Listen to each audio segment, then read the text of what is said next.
नमस्कार, मी देविदास जयवंत केंगार, अध्यक्ष अपंग जनशक्ती संस्था। आपण काही दिवसांपूर्वी पाहिले असेल की नालासोपारा या ठिकाणी 41 अनधिकृत बिल्डिंगवर महानगरपालिकेमार्फत कारवाई करण्यात आली। ही कारवाई न्यायालयाचे आदेश आल्यानंतर झाली। हीच कारवाई जेव्हा बिल्डिंग बनत होते त्यावेळेस केली असती तर या सदर ठिकाणी राहणारे नागरिक बेघर झाले नसते।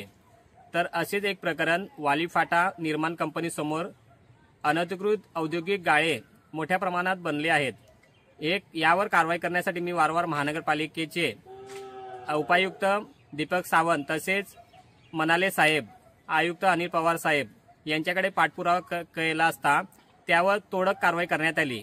पूर्ण जमीनदोस्त करण्यात आले नाही। तरी मी त्यांना विनंती करतो की निर्माण कंपनी समोरील असलेले अनधिकृत औद्योगिक गाळ्यांवर लवकर कारवाई करण्यात यावी।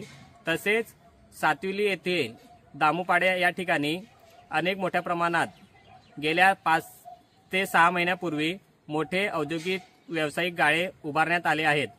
हे व्यवसाय गाळे बनवत असताना अनेक नागरिकांच्या घरामध्ये पाणी शिरते। पावसामुळे पाणी शिरल्या कारणाने अनेक नुकसान सुद्धा होते। तरी महानगरपालिकेला मी विनंती करतो की सातविली दामुपाडा तसेच वालीफाटा निर्माण कंपनी समोर जे अनधिकृत व्यावसायिक गाळे आहेत त्यावर लवकर कारवाई करण्यात यावी। कारवाई न झाल्यास मी आपल्या वाली महानगरपालिकेसमोर आमरण उपोषणास बसेन। एवढंच बोलेन। जय हिंद, जय महाराष्ट्र।